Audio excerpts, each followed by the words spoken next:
Ralph and Brenda Knapp live in Virginia Beach and started a nonprofit charitable organization called Kidney Cancer Coalition.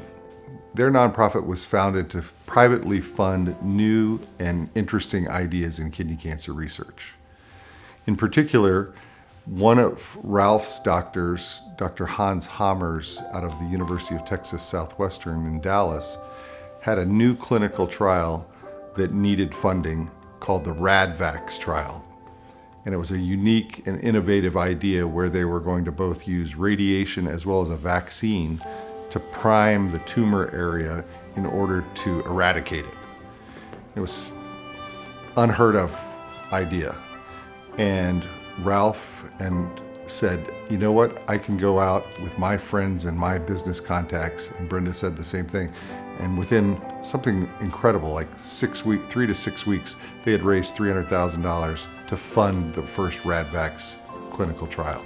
So I think it was the first time in the United States that private funding helped immediately put a phase 1 clinical trial together. After we received the $10 million for Kidney Cancer Research Program, the dedicated funding for kidney cancer through the government, I realized that we needed a way to amplify what was going on in that program. And in my travels, I ran into Ralph and Brenda in Dallas at the University of Texas Southwestern Kidney Cancer Symposium they had. And we started talking. And I had heard about Ralph through SMART Patients, an online community of kidney cancer patients. And I knew a little bit about him.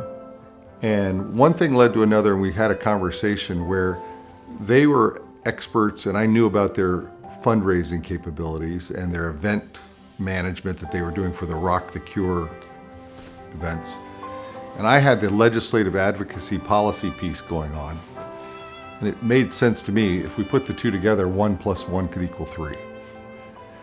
And so through dialogue and discussions with the Knapps, we decided to host a doctor roundtable in Virginia Beach, where we invited some of the leading doctors in kidney cancer research, and some of the industry participants together to talk about the future. At the same time, the Knapps ran a Rock the Cure event in Virginia Beach, where they raised over $250,000 in one night. So we had the doctor roundtable going on, and we had a fundraising event for kidney cancer research. I knew we had something there. That then led to us doing a poll of some of the leading doctors and clinicians and researchers in kidney cancer to find out what could be next, what could be the next thing. Through discussions with these leading experts, we realized that these funds that were being given out through the Kidney Cancer Research Program, the people were not talking to one another. Not intentionally, but they weren't talking to each other. That was the germination of the idea of let's convene these people at a summit and bring them together to tell one another what they're doing. That idea then morphed and grew, where several other institutions wanted to get involved and hear about this. We had a very successful first summit where we brought 150 of the thought leaders in kidney cancer together and had them share and collaborate and network around what they were doing and what they could do more of together. Our two organizations have come together, and we're stronger together now that we're one organization where we have an emphasis on advocacy and we have an emphasis on research and generating research funding. If that's through advocacy or through private means or through our summit, everything's driving for helping researchers go down that pathway towards a cure. I think the number one thing that we've heard from this summit, not to mention the electricity and the excitement that was around the event when people were together, is this is one of the first forums where basic scientists, research laboratory folks, clinicians, patient advocates, folks across the spectrum, industry partners, government, have all been in the same room talking and sharing and hearing about what we can do more of together rather than in individual silos.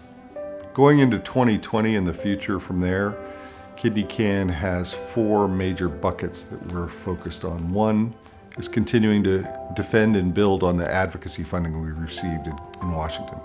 2 is to continue to drive the summit and keep that growing as a place to convene the smartest people in in this, smartest stakeholders in this community. 3, we'd like to find new and innovative ideas that need some possible funding and see if we can pursue that.